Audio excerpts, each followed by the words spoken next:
Okay, welcome to the show. Thanks for being here. Today we have Jung and we have Dok in the house. Yeah. And as you can tell by their gear, and one thing that I always notice about you guys is you guys are always rocking the brand. 100% which is, of the time. I love it. It's absolutely amazing.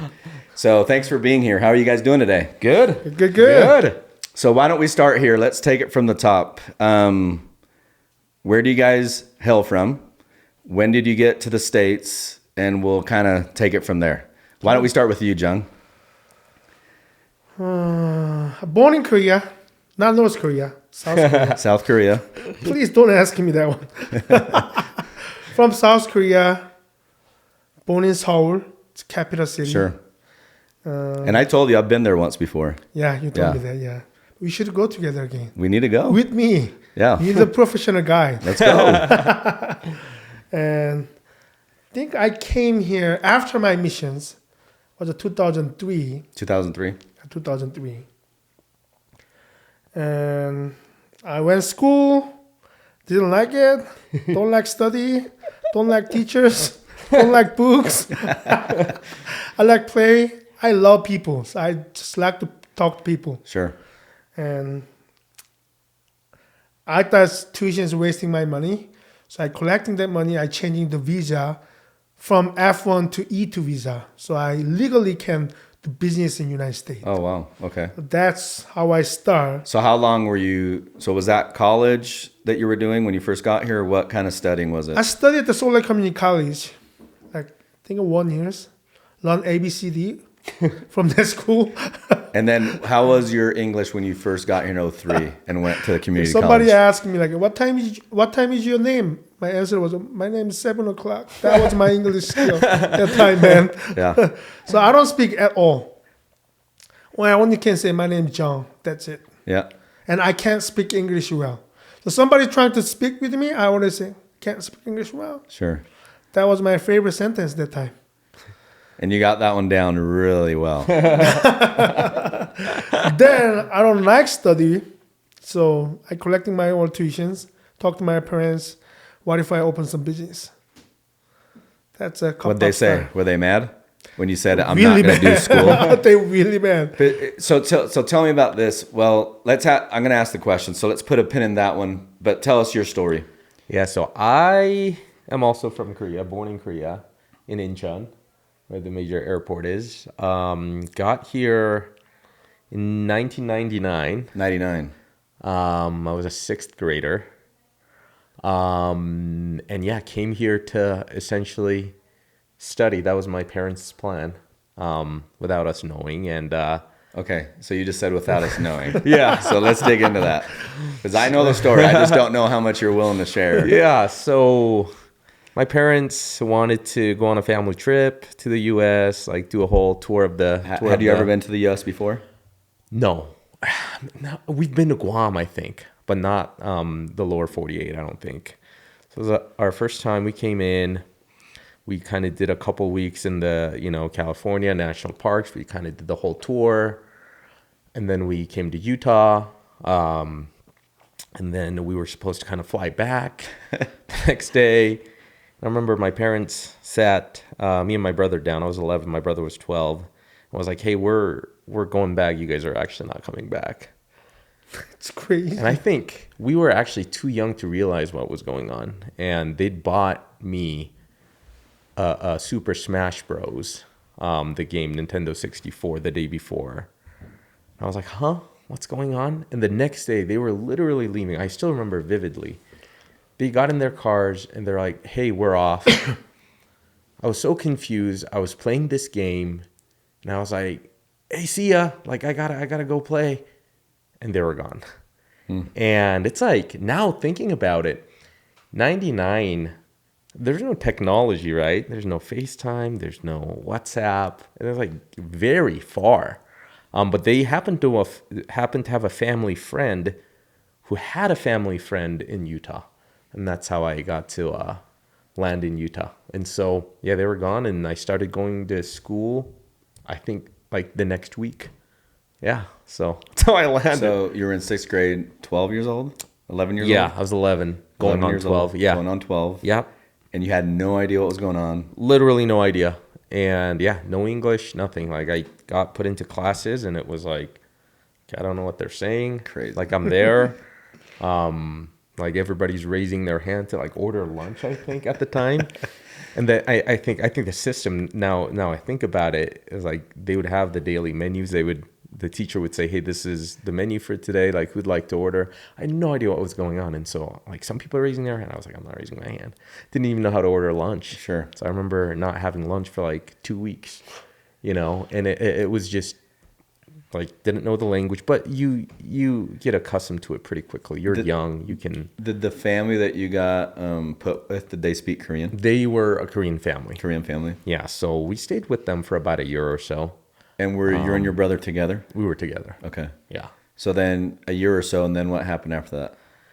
And then that wasn't actually turned out to be not such a great family. And so we ended up moving to another family, an American family, who my host father was the English teacher at the school I was attending.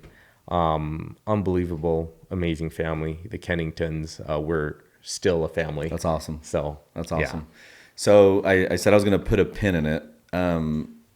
Regarding the Korean culture, I know in at large Asian culture, very high in education, very, very high on, doing things so that you can have a really bright future, etc. So I wanted to get the reaction that your parents had when you said, I'm no longer going to community college. I'm going to start a business. What was their initial reaction? Got mad. They mad my whole life. Are they still mad today?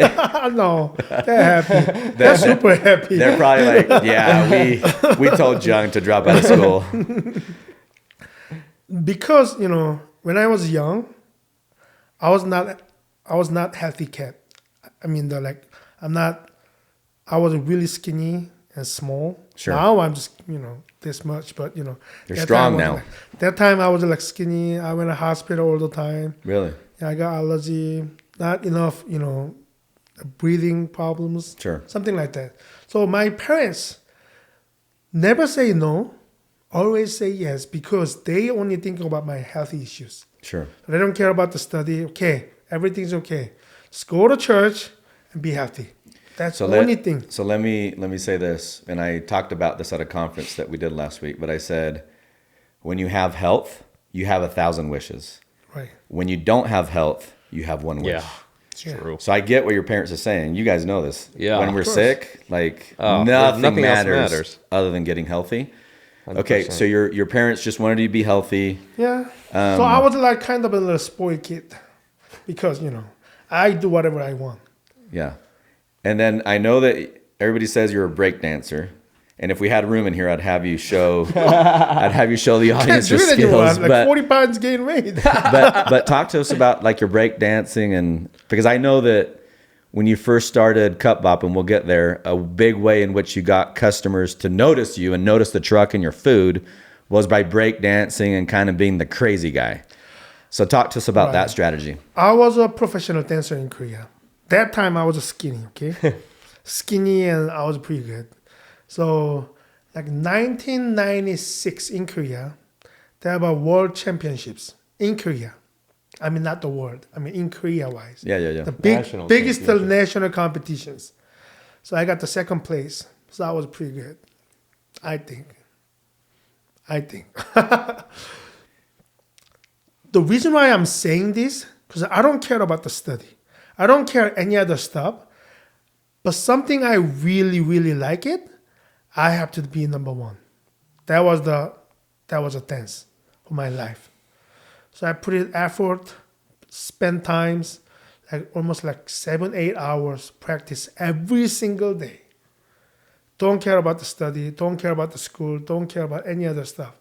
Just falling in love with the dance, I was crazy. Yeah. But in Korea, all young generation guy have to go to military service. So I went military 2 years and 2 months, and I went, missions for my church. Where'd you go on your mission for your church? South Korea. South Korea. Okay. So 2 years, I almost like skipped more than 4 years. Then my body's not working anymore. Sure. So my parents, yes, They were happy that you were no longer a dancer. Yes. Yeah. You're getting old. Time This for is school. the time to go to school. Yeah. So they asked me, hey, your sister is studying in the Utah right now. She studied at the University of Utah. Hey, can you just spend like half a year with your sisters to see the big world? Yep. Can you do that? I said, no, I don't want to go. Because I love the steel dance, Sure. my friends. I just want to stay in the Korea. Because I never speak English at all in my life. So that's why I don't want to go. But we actually have a negotiations. Okay, I'm going to try 6 months. But, that's my maximum, 6 months. And I'm going to come back, and you need to buy this and this. Remember, I was a sport kid. You need to buy this, and they say, yes, go. Okay, cool. So I get that. Now let's go back to you. So obviously at the age of 11, 12, you have no idea what's going on. Now you going back and looking to see what your parents did. How do you view that? What was their strategy? Why did they do it that way instead of a little bit more red carpet style? Like, talk us through that.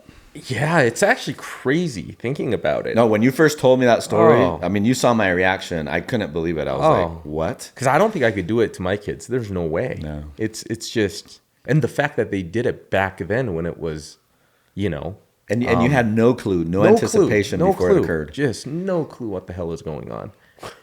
And obviously for them it was, hey, go out. There's a bigger world out there. Sure. Get your education in the U.S. That was obviously the goal.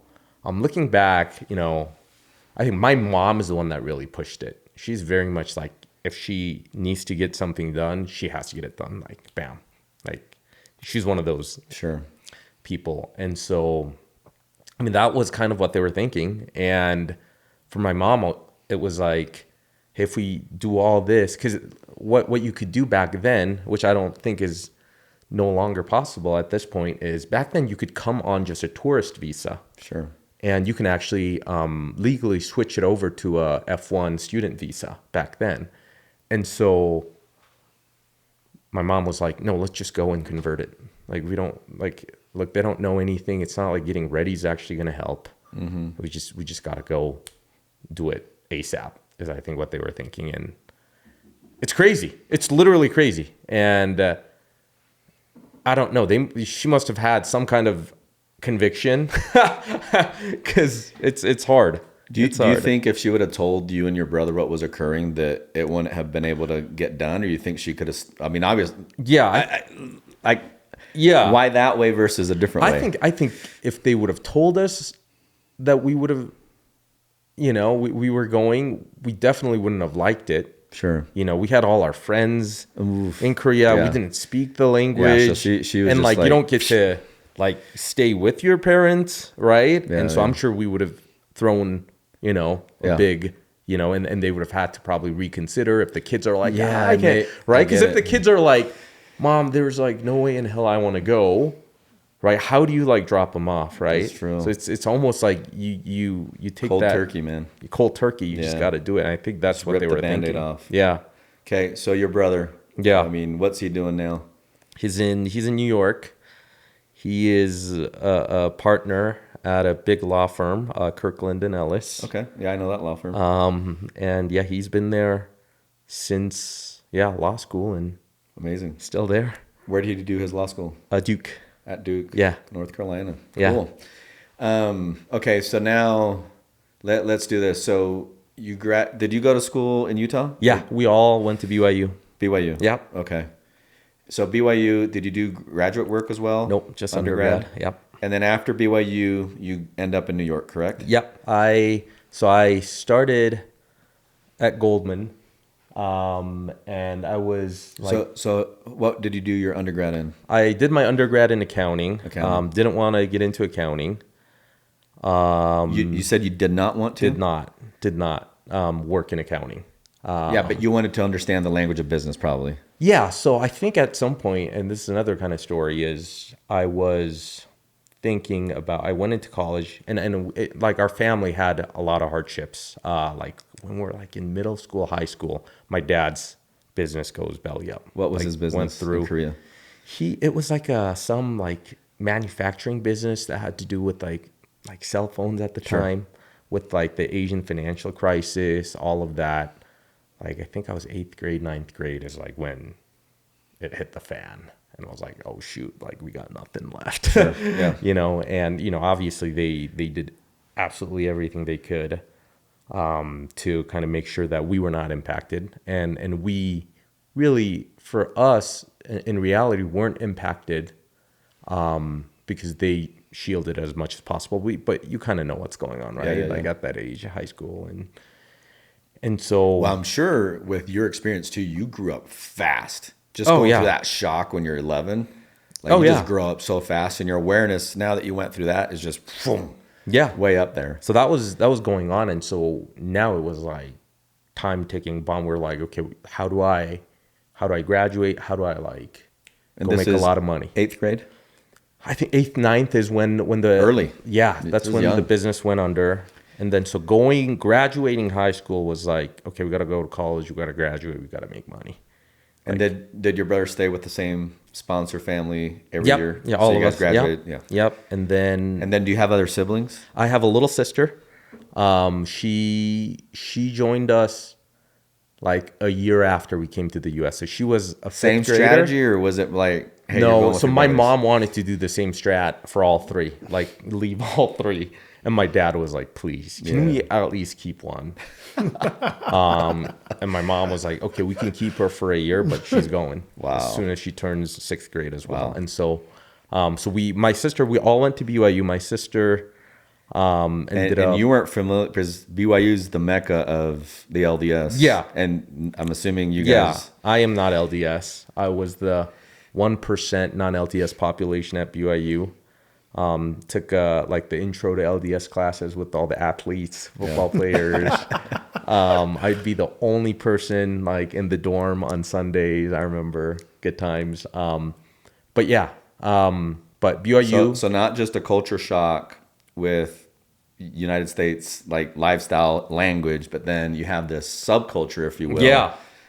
Right. In Utah, and then Which is an completely even different. stronger culture when you go to BYU. Right.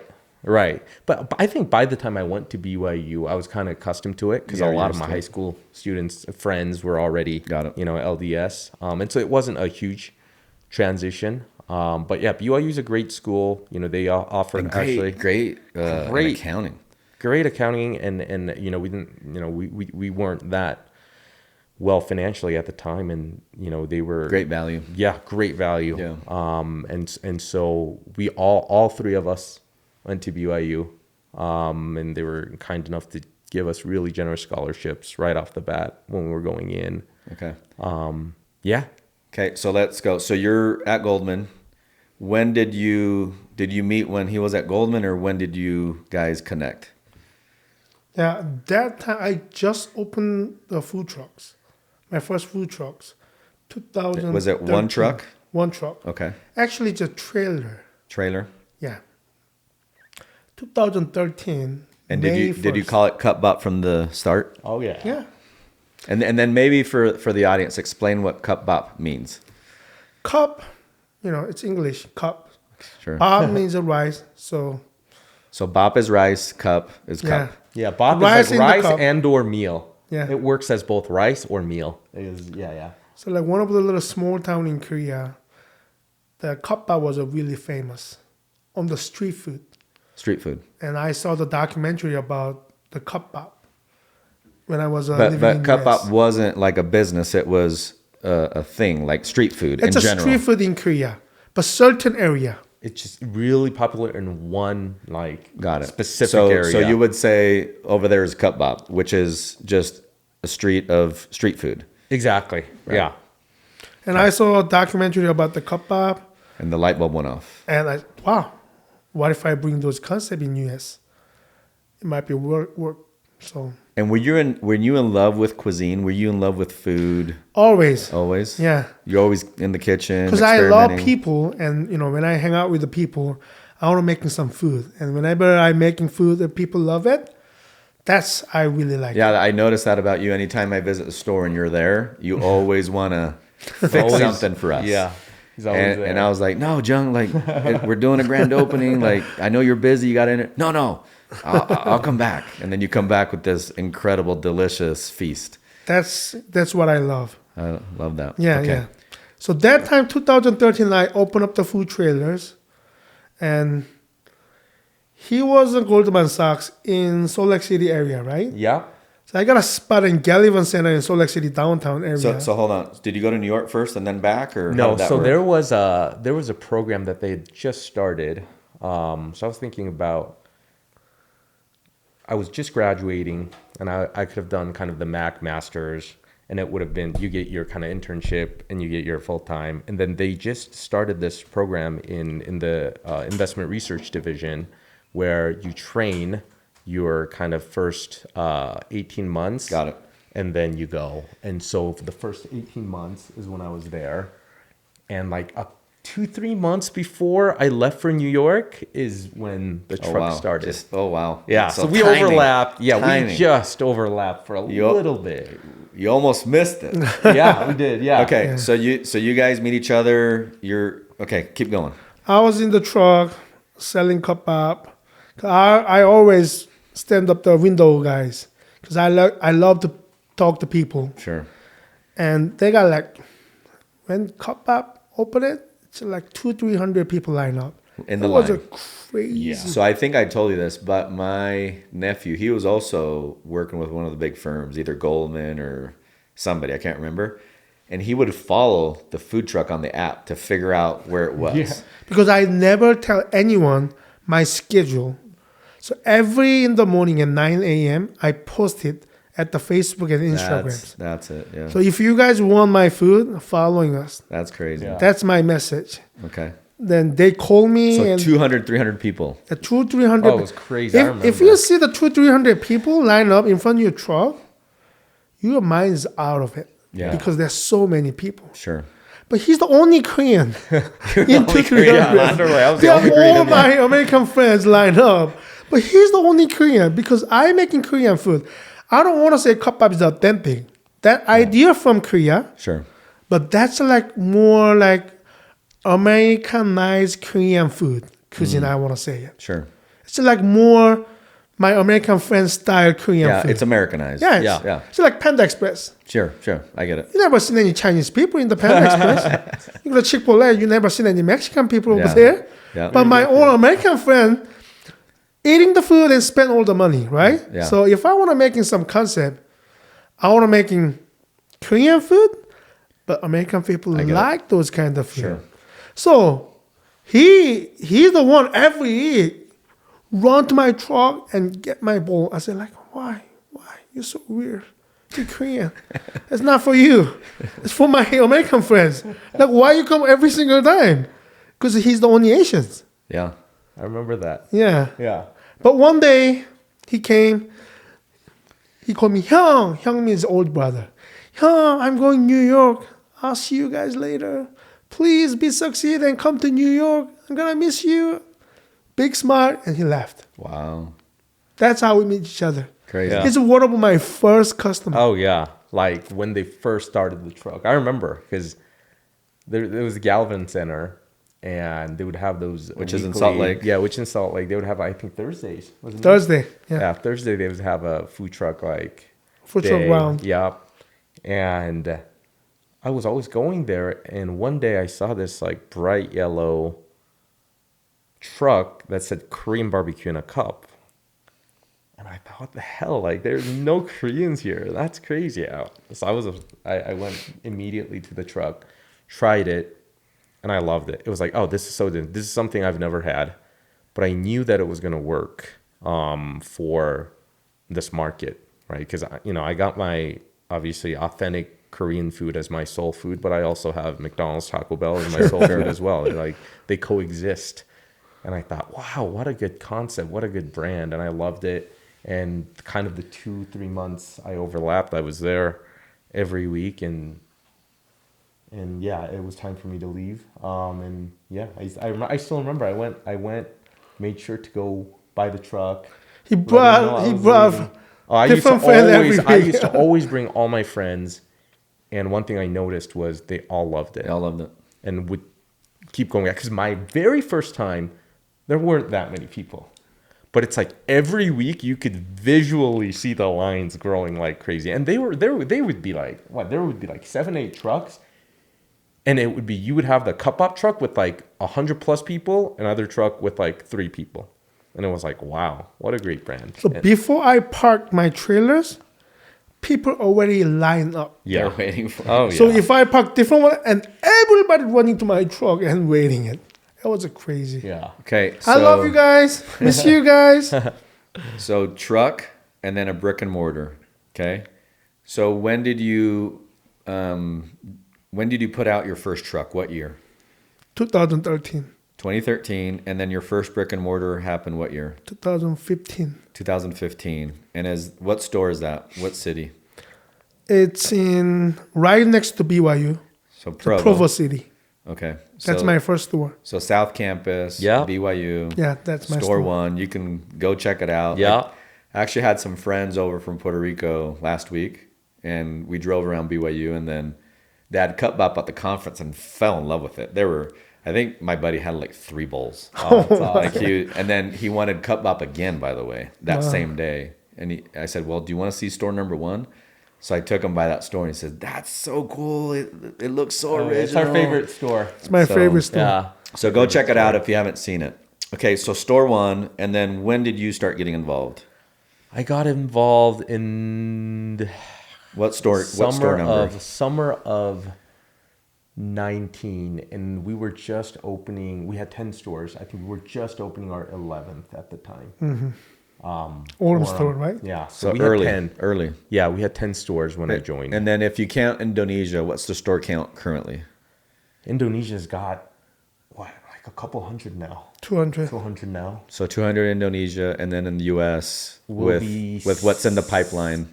Will be 61? Yeah, what's in the pipeline will be over 60. By the end of next month, we'll be at 60 in the States. And you can't reveal the new stores that are coming out yet, right? That's against. No, we can reveal it. If you want to reveal, you can reveal the new stores that are coming. It's up to you guys. Yeah, we have a You're hearing it here. I don't think you guys are hearing this anywhere else. By the way. we got Spanish Fork coming finally. We got some. Yeah, we were just talking. I'm looking for that We got location some for like Spanish 6 Fork years. folks here in the crowd, Yeah, so they're excited. And that's happening. Actually, our grand opening's Next week. Thursday.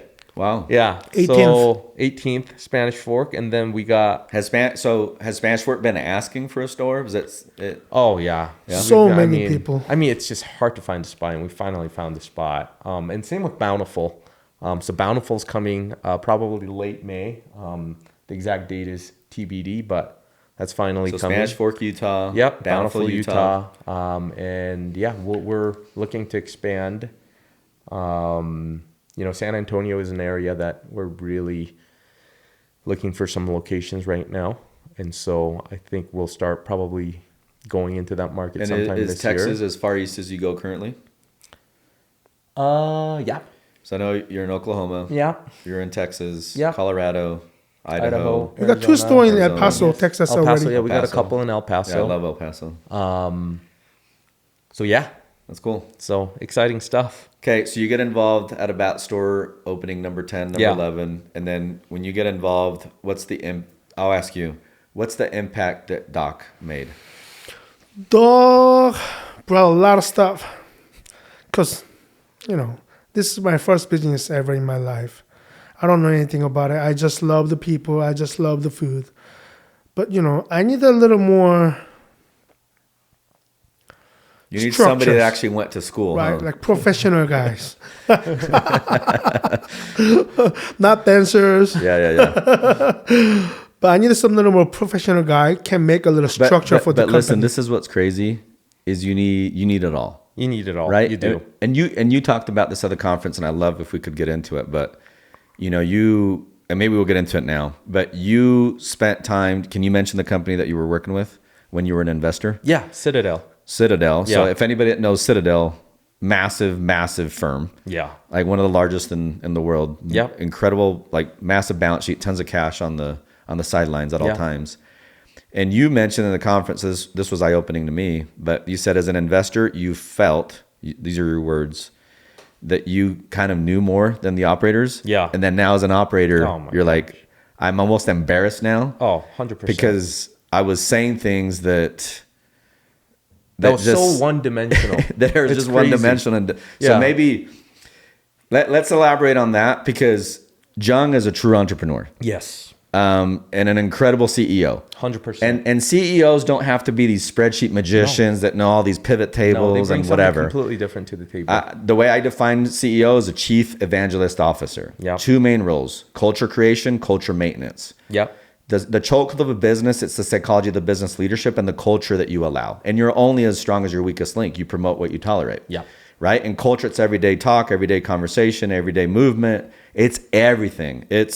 You can't just write it on the wall. You have to believe it, breathe it, feel it, like it's part of something. And Jung does an incredible job at that. And obviously you have as well.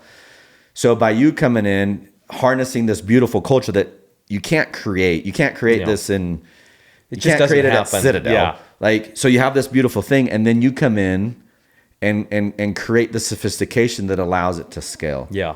So let's maybe spend some time on that. How do you take this culture, don't crush it with those investor goggles on, so that it's something beautiful that is evergreen Yeah. and that can continue to scale? How do you accomplish all this? You know, and it was a learning process for me. I remember still this conversation with Jung vividly, because Jung, you know, his number one focus is always on culture.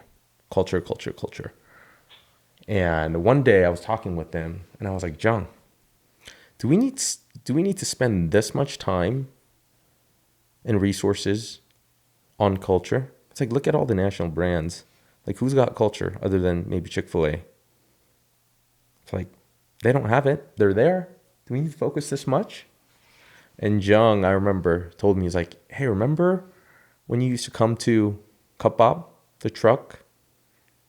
Really think about what brought you to the truck. Was it just the food? I started thinking. And that's when it hit me. I was like, you're right.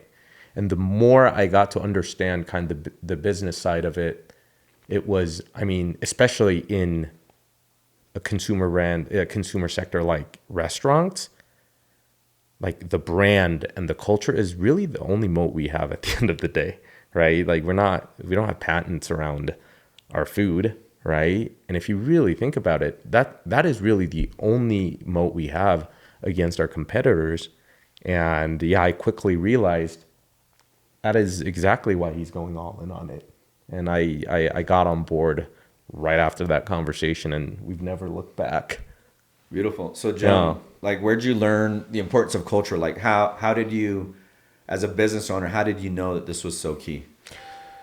Because that's connection everything about why I came here. And I was struggling for my English skill. It was hard to talk with the people because I never study.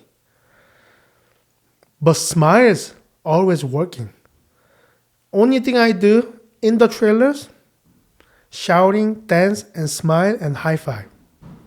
That make me everything different than any other trucks. Yeah. That's, I believe, the culture more strongly. The reason why, and people love it. I think people hungry for that one. I'm Asian. I think I can talk about this. I love Asian food. Whenever I go to Asian restaurant, food always, I love it. But not the customer service. Because they speaking second language, they're really shy to talk with other people. But you guys always asking, hey, what kind of ingredient you guys using, what nutrition, what calorie, blah, blah, blah. People just deliver the food and run away. That's the most of the time. So I thought, okay, what if I serving good food with a good smile? I think they're going to love it. So that's how I start those cultures from the truck. And they love it. And they remember my name. I remember their names. Wow. They remember when my schedule comes. And I remember which one came last week and which is the regular customer. That actually tipped off. And that was the big point about the Cupbop culture start. That's amazing. That's beautiful.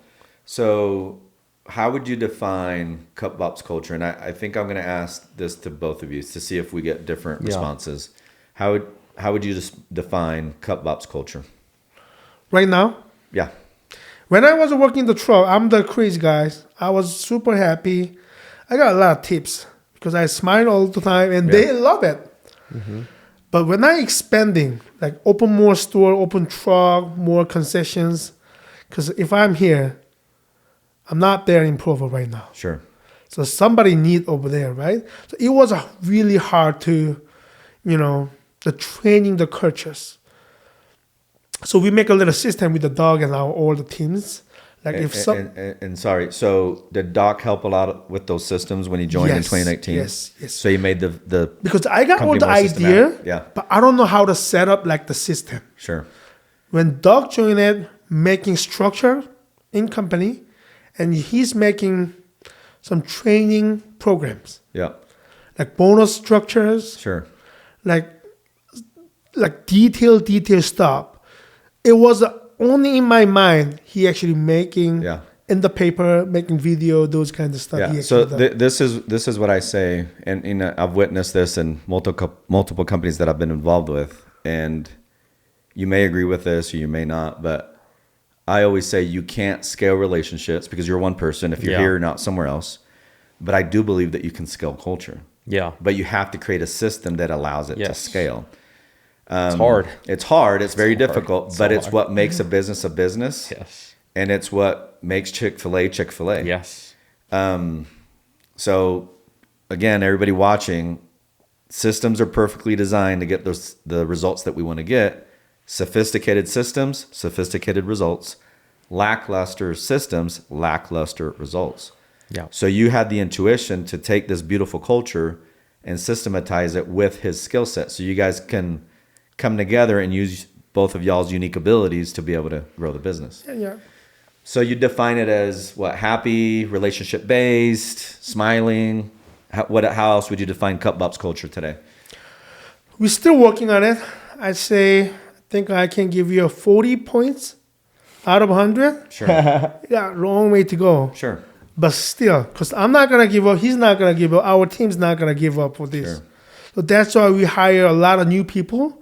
We got cultural trainers. You have culture trainers? We have culture Wow, trainers. that's cool. So those trainers are actually going to different area and give them some little fun thing. And we make a little video how to be making customer get smile. Yep. And those kinds of little tiny stuff we actually put in a little bit. Do you have secret shoppers too? Yeah. We have secret shoppers. That's cool. We do that. Does that help? Has that given you good It gives you good feedback. Yeah, it does. Yeah. Any feedback is very valuable. Is it tough sometimes to get the feedback? Especially from you, Jeff. You go to all the store, hey, Jung, this one, blah, blah, blah, blah, blah, blah. But it helps a lot. It helps a lot. So we can be better. It always happens. And especially because the business itself it's is the baby.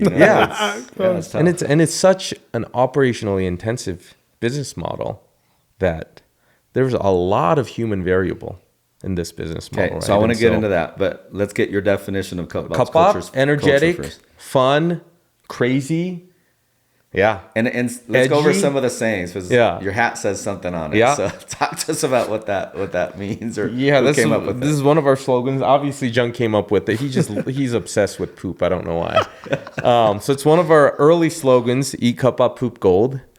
And I think like something like this is It's a little shock and awe, which is cool. Like and when I first read it, I'm like, that's clever.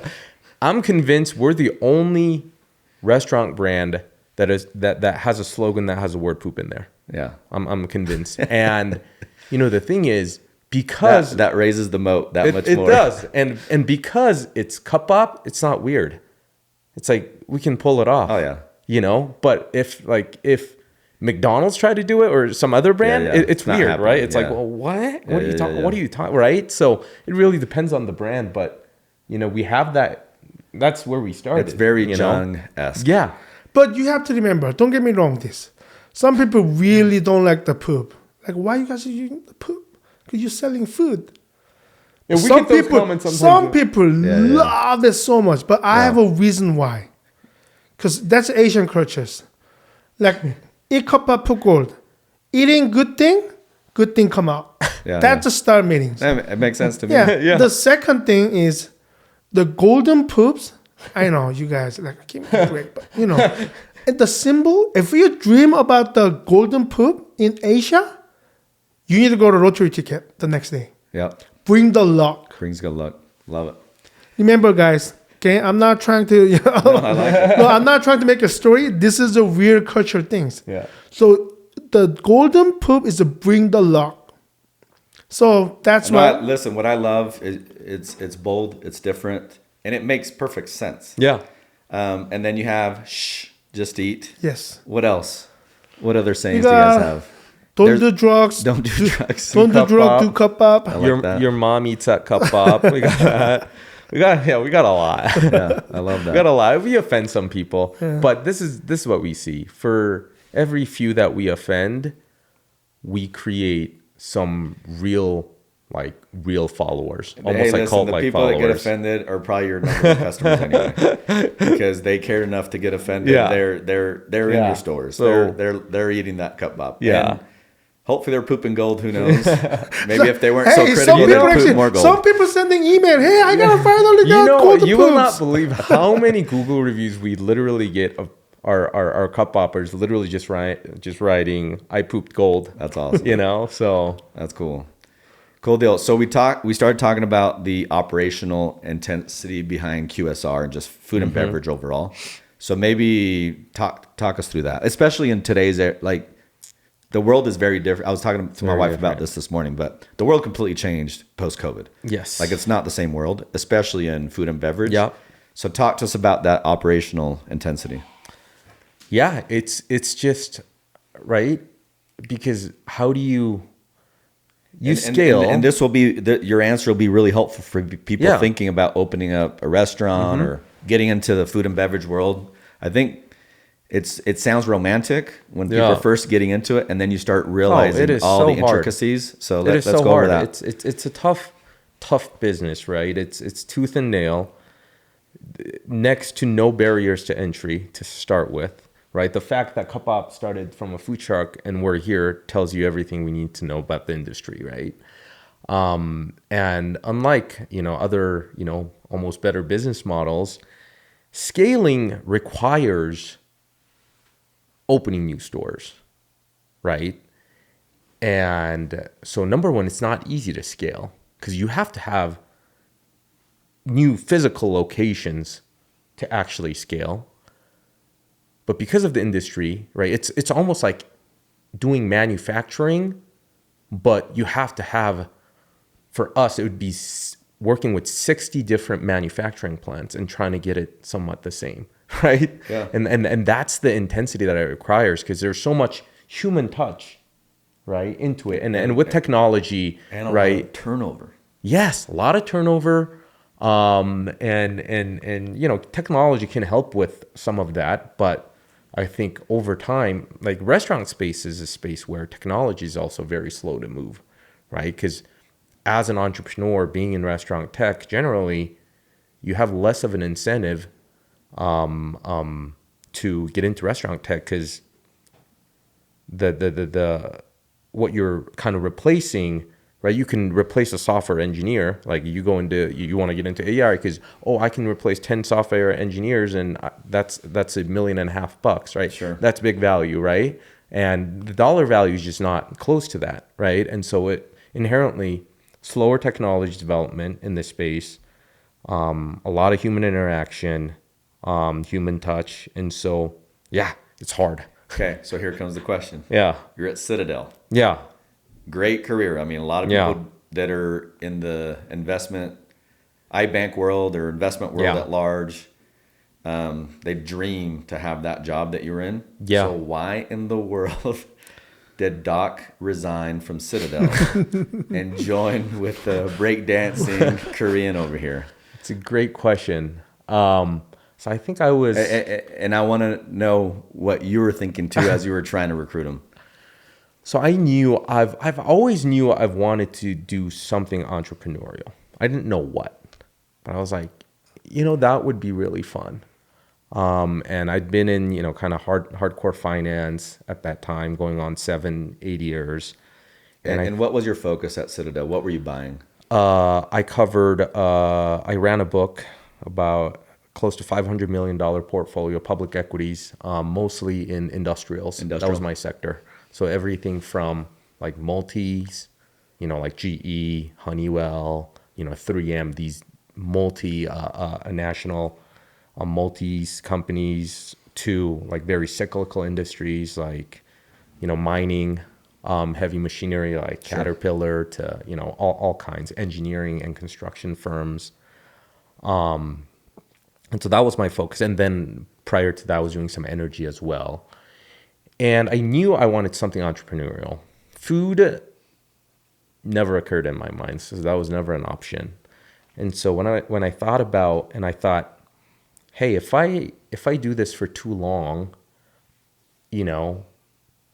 I knew that like I wouldn't want to move either, because you get used to it, right? And you have, it's an intense, obviously, role, but any role you're in, after a few years, you build rapport, you get used to it, and you're good with where you're at. And so it's hard to kind of make that jump. But I had this burning desire to at least try something new, even if it meant coming back. And, and that was, I think, one thing a lot of people, when I was resigning and told people that I was joining this tiny like food concept in Utah, they were like, "Are you crazy?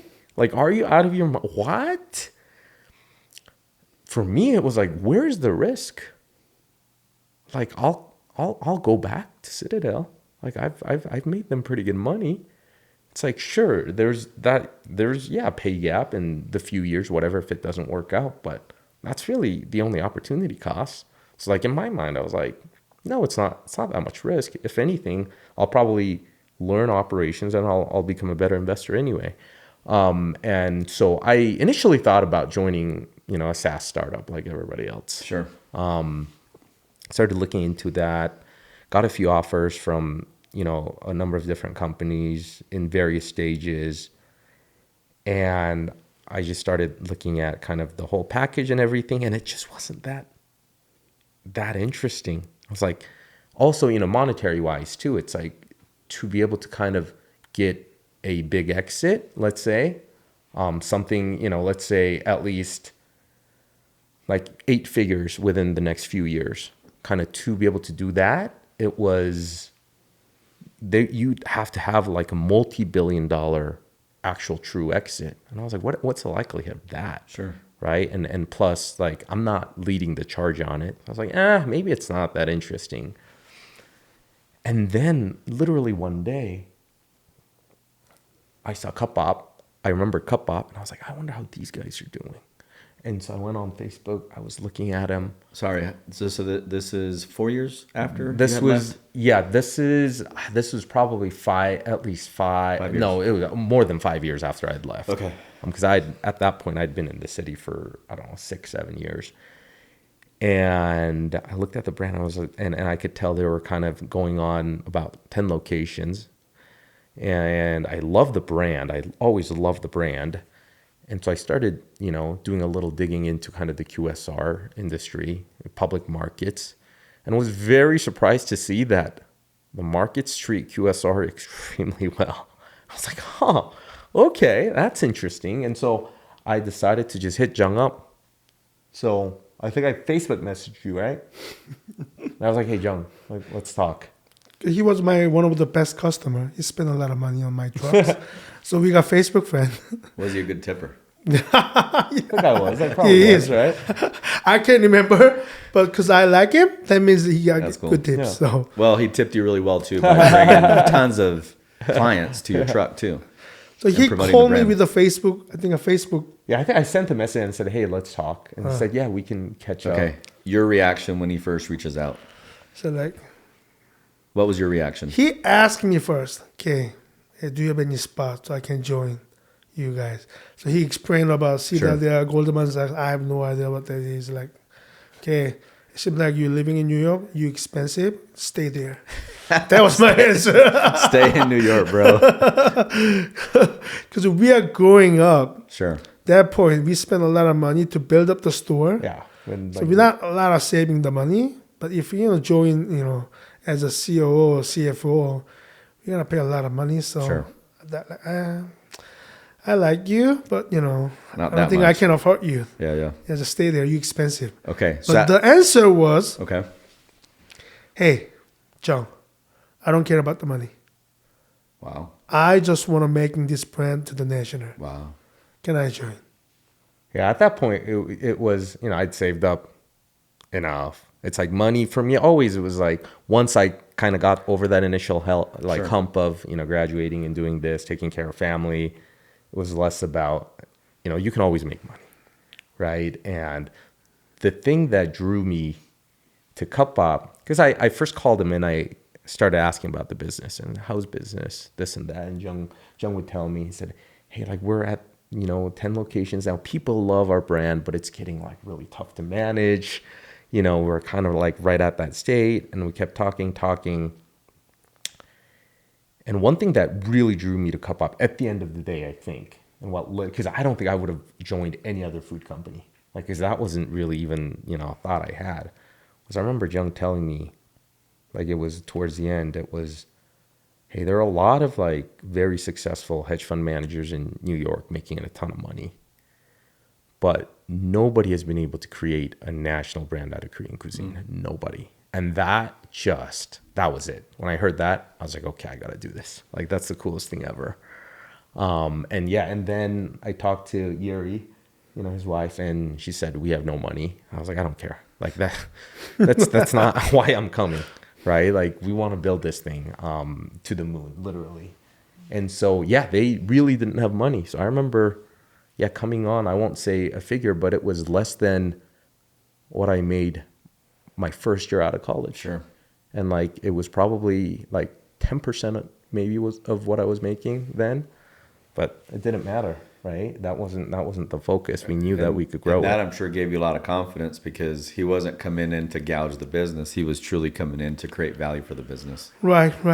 That was actually a big shock because, I remember I said like, no, I don't think you can come. Sure. But, he said one sentence was hit me up. He said like, if you're not hiring me, you will be regret. Wow. But that sentence, because I'm salesman, Sure. I knock the door. I make the deal all the time.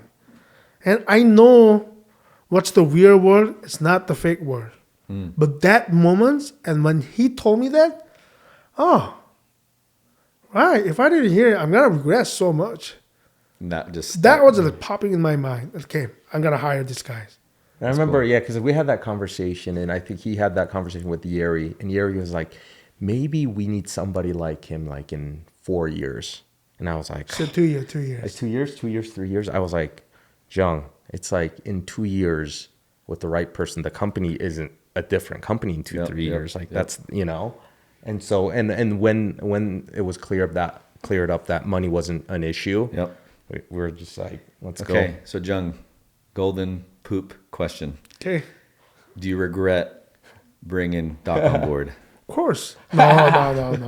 That's the best choice ever. Best choice? In the business, right? Yes. Yeah, and you guys just seem like phenomenal, like just partners always. I'm sure you guys fight and quarrel like any partnership. But you have to looking at this one. Okay. I was a slacker. I don't like study. He's always number one. Sure. Okay. I was living in Utah, making food. He was a Citadel's, like number one company in the world. Yep. Can't tell. It looks totally different characters. Yeah. But we are matched really, really well because we have the same goal. Yeah. And you have such differentiation in skill set that it works. If you guys were both Citadel guys, Cupbop wouldn't be Cupbop. Yeah. If you were both non-studious, if you will, we wouldn't have Cupbop. We need that diversity of skill. And what I love about you too is you guys have put ego aside and you've admitted this is what I'm not strong at. This is where I need help. Help me here. And this is what I'm really good at. Let me add value here. And let's focus on the company, the people, the employees, the customers. And then us is number 100, like way down the list. If you take care of your people, if you take care of your customer, you will always in turn be taken care of. And that's what a lot of business owners don't get. Yeah. Is they try to they try to make a quick buck, and then it's just not not long lasting. Yeah, and that's the thing, and that's why we work so well, is because we have that same vision. And I think I talked about it at the conference. It's like you're faced with so many temptations every day to make the quick bucks. Yeah, like we could have signed up 500, 700, 800 individual franchises, collect all that money, dividend it. I mean, easily. You don't have to work another day. Yeah. But like, what's the fun in that? Like that defeats the whole purpose of what we're trying to do. And so that is no interest for neither me or Jung. And so because we're very similar, we're able to, make decisions that, hey, it's going to be tough on us for the next 2-3 years. Sure. But 5 years down the road, it's going to start really paying dividends. Essentially, right? You're funding all the stores to do the company's balance sheet. You're not taking outside money. Yes. You never raise the money. Yeah. And we have a lot of funds knocking on our doors, because they're starting to figure out, what our brand is. Okay. But yeah. Now let's pivot. Well, what is the main mission of Cupbop? So when you guys wake up in the morning and you're thinking Cupbop, what is the overall arching mission of Cupbop? The Cupbop mission, take the Cupbop to the moon, but that's a final goal. But I want to open all the store nearby McDonald's. That's my final goal. Has a reason why. Isn't it like so that all the creatures in the world, the universe? So that's our mission statement. So tell me the mission statement with the whole creatures thing. Better pronunciation right here. Say it. We strive to perfect our culture and service until all creatures in the universe experience Cupbop. That's amazing. I love that. The reason why open up the store nearby the McDonald's, I don't want to be the number one. Not that's the goal. I think people need more smile. Wow. To see from the restaurant people. Yeah. Because they literally working all day, little 40 minutes, like lunch break or the dinner time with the family. I think of this world and this day, they need a little more smile. Some little more happy, human touch, high five, remember the name. I think we need those kind of thing a little more. Like, literally when you go to a restaurant, hey, $8.50, hey, here's. They don't even bring the money right now. Just tap and leave. I miss the old class. Hey, what's up, Uncle Bob? Sure. What is going on? Hey, here's some little try, new sauce, new menu, new appetizer. Yeah. I want to bring back this more. That's why I want to take the Cupbop to the moon. Yeah. So I read a book that the founder of Shake Shack wrote. Yeah, Danny Meyer. And in that book, Setting the Table. Yeah, Danny Meyer, Setting the Table. And then it's Danny, right? Is his first name? Danny Meyer? Out of New York. And he started off with hot dog stand, etc. But in his book, he states, and he's one of the most world-renowned restaurateurs, etc. Tons of brands out there. But he says, people don't come to our restaurants to get nourished, meaning to get fed, just to eat. They actually come for the experience. It's not about nourishing, it's about nurturing. Yeah. And you get that very well. People don't necessarily go to Cupbop just to eat those noodles and the proteins and the sauces. It's the experience, the culture, the vibe, the feeling, the nurturing that they get when they experience that culture in that store. Because I remember one customer back in food truck day. I was literally in the window, smiling, high five, playing the music and dance. The one guy actually came and gave me $100, the tips. Wow. So I thought he gave me $10. So I thought he was a mistake. So I run out and bring the tips, $100, and giving him back. Hey, I think you put the wrong bill. He said, hey, we have a little conversation, and he literally told me this story. It was a downtown area. He working at the big company. That time he got stressed out. He almost he kicked his job. But he literally waiting the line. He saw me. Why that Asian guy so happy? Super hot day, little tiny trailer. Inside those Asian guys doesn't speak English well, and dancing and high five. Why he's so happy? He made me my day.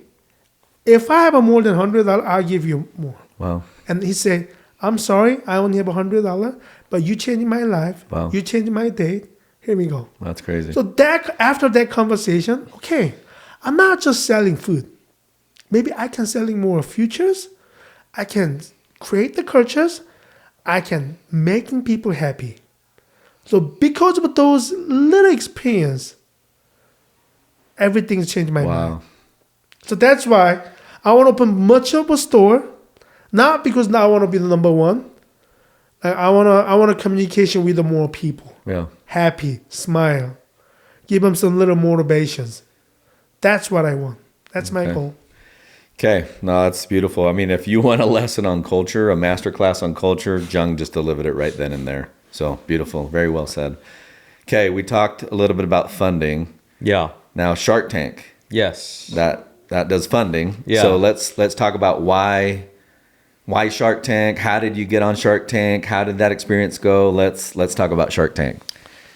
Yeah, and what year was Shark Tank again? I think it was 2 years ago now. A couple of years ago. Couple years. 22. Okay. And I'm sure we shot it in 21. I'm sure a lot of viewers saw the episode probably more than once. But tell us about that experience. My thing was, as an investor, when I used to meet with the management of the companies that I used to cover, one of the questions that I used to always ask is, okay, you're the CEO. What keeps you up at night? What is it? Like, what is that one thing that you're always, in your head that you're worried about? And for me, when I were to, if I were to ask that question to myself at the time, it was, okay, somebody kind of copies our brand, goes out, raises $50 million and just goes blitz and opens like 100 stores. And all of a sudden, they're the first Korean barbecue QSR player. And we're forgotten, right? And because they got the exposure, they're the first player.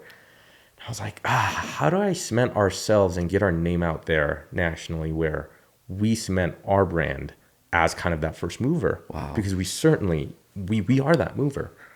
So I was talking to Jung, and I was like, Jung, like, this is what keeps me up at night. Like, we got to find a way to get national exposure so people know about our brand and our name's out there. So that if a imitator tries to do it, it's already, people know you're the imitation, and people, we're ingrained as, oh yeah, Cupbop, yeah, those guys. Yeah. I was like, how do we get national exposure? And John was like, oh, that's easy. I was like, what do you mean it's easy? It's like, we just got to get on Shark Tank. And I remember thinking, Shark Tank. I thought, that actually is a brilliant idea. How do we even get on? And so we were in our office, and so we Googled it. There was like a little 3-question application, and so we sent it right then. It's like, okay, let's see what happens. And a few weeks later, they contacted us and started putting us through kind of that whole audition process. And after a lot of events, we ended up getting on the show. That's crazy. But so, okay, hold on. you went way too fast there. So there's literally, the application was 3 questions. And so we thought, is this a scam? Because the first one is, it's like, what's the company's name? Like, what do you do? I think it was like literally the first one. And we thought, this can't be it. There's no way they're going to figure out, like, filter through these questions. But it was on the official website. So I thought, okay, this is it. And we sent it. Then once you start the process, it's a very long process between like video submission auditions to executive like auditions, like producer auditions too. It's long. How long is it? Like a year? No. It's a few months generally. But you give all your info, then you got to tell them about your story, what the brand is about. And then, you do a video submission. And then if you pass that, then you initially talk to their producers. And then you do essentially your pitch in front of the producers. And then down the road, you got to do it like with the executive producers. And then you go in front of the sharks. Okay. So you're on Shark Tank. It's quote unquote live. I mean, you're in front of the sharks live. It is live. your first impression, your feeling, were you completely confident? Were you nervous? I mean, you've always been a performer. You're really good with people. Talk to me about how that went for you. It was super fun because we turned in the paper. And by the way, you wouldn't get that response from very many people. Most people, it was nerve wracking. Yeah, it was fun. Oh, we loved it. I was It so, was super and he was like, fun, "Oh, yeah. super fun." Yeah. It was super fun. We turned on the paper almost end of the seasons. Yeah. So We don't have a lot of time, and those Shark Tank guys pushing us so hard. Hey, it's almost done. You guys turn into your paper really end, and let's pushing a little more faster. When I stand up the stage, it's about we spend hour and a half. Yeah, we were there Oh, for you were a in a half. long time. Only Yeah, came on out the to stage. 15 on the minutes. stage with them. Yeah, they Only cut came it out down to to 15 minutes. but It's a filming of about hour and a half. Oh wow. It's a super professional TV show. We never meet each other. They never heard about us. Beforehand. yeah, they Yes. know nothing. They On make the sure stage, that Lively, they asking the raw questions. everything. Everything. So hold on. Who was on the show? Cuban. Who else? Cuban, O'Leary, Robert Herjavec, Lori, and Barbara. The Barbara. OG. Okay. Oh, so Yeah. all the OGs. Okay. Stand up, and I looking those entrepreneurs, and they start fighting each other. Can I say it? Yeah. They were like They legit get Because fighters. they want to get the. They all have egos, and it's real. It's real money for them, and so Everybody won on the ball. They won the But hold Cupbop. on. So you're pitching. So I mean, you had that rehearsed part where you guys are kind of doing the slogans and everything. At what point did they start fighting? I think then we got into Q&A, and one advantage I had is I was always the investor. So you've been a shark. Yeah, I knew what they were going to ask. And not you were not only a shark for startups, you were a shark for, you mentioned so it, I've done that very established companies. all my life, and so I knew like what they were going to ask, what they want to hear, And what they I need to actually hear. remember talking to you guys before you guys went to the show, and you're like, dude, we got this. We're so ready. We got this. Yeah, and so it was good. I think. I mean, we have a tremendous story. We have great economics, so I was able to just kind of explain that, and I think them also, they found out on stage about my background as well. Sure. And so they kind of had that. I remember that. They're like, what? And that gave them the benefit of the doubt. And they knew that they couldn't, BS me with some stupid stuff. Yeah. I remember Kevin O'Leary, like in the middle of it, threw some BS like offer or whatever. And I remember Mark Cuban looking at him. It's like, dude, are you serious? This guy's working. It was like, there's no way in hell you can try to, Sure. throw that out. That Mr. Wonderful nonsense ain't gonna work with these guys. And so, it was fun. Like I It had was a ton of also fun. emotional to me Yeah, especially I could tell Jung was like super moved. because I spent good time, but suddenly those one of the top 5 entrepreneurs in US, they start fighting and arguing to trying to I'm gonna invest this. Yeah. Like yes, I was right. What does that mean to you? Leaving Korea, you're living the American dream, and then one of these culminations is Shark Tank. Because I'm sure, is Shark Tank a big deal in Korea? Like, do Koreans understand the A lot scope? of businessmen watching that one. I'm sure that. Yeah. I mean, it's a big show. So, you being our Shark Tank, what did that represent to you as a young boy that came to the States, a young man, and now you have all the sharks fighting over each other for something that you created from a little trailer. Because even my parents, even my wife, when I share I want to do my own business, they say no. I convinced them. Finally, they agree with me. But it was a risk because I got married. I raising 5 kids. I have a low education skill. Don't know how to speak. Sure. Of course, they worry about me. That's Sure. why they say no. Sure. But I want to take a risk. Yep. And if I falling in love one thing, I have to number one. Yep. So I know myself. Sure. So like example like the Shark Tank things, like I usually don't think too much. Because if I think too much, there are many reasons not to do those kind of things. So like, okay, one day I wanted the food trucks. That night, I bought the trucks. Wow. I didn't even think about it. I spent my whole money and buy the trucks. So every morning when I wake up and look at the outside, my truck is out there. Motivation start.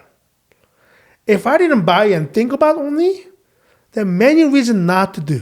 Sure. So my characters, okay, if I want to do it, okay, I'll do it right now. Okay. It's about the trucks. Education about like how can we be the exposure for our brand. Okay, go to Shark Tank, Yep. apply, stand up and talking about it. That's my character, right? Okay. From those kind of experience, everybody say no. I stand up the entrepreneur in US in the Shark Tank.